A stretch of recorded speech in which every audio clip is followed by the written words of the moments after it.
Hello, तुमचं दुसऱ्या mini ब्लॉगमध्ये स्वागत करते. तर अशा रीतीने आम्ही अक्कलकोटमध्ये पोहोचलो. तिथून आम्ही रिक्षा केली आणि मंदिराजवळ आलो. आता गरमी चालू आहे, उन्हाळा आहे, त्यामुळं वरून असे पडदे लावले होते आणि मस्त असं सावलीतून चालत चालत आम्ही गेलो. मंदिराजवळ आलो की तसं बाहेर आले की लगेचच फुलं वगैरे, पूजा वगैरे मिळते, पेढे, काय काय जे तुम्हाला काय पाहिजे असतं ते सगळं काही मिळतं.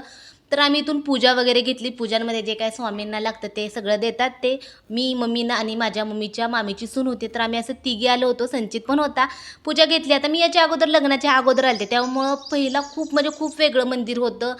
जे झाड दिसते ते झाड पूर्वी ओपन होतं, आता पूर्ण पॅक केलं आहे आणि एकदम वेगळं चेंज केलं आहे. त्यामुळं पूर्वीच्या मंदिरामध्ये आणि आत्ताच्या मंदिरामध्ये खूप फरक आहे.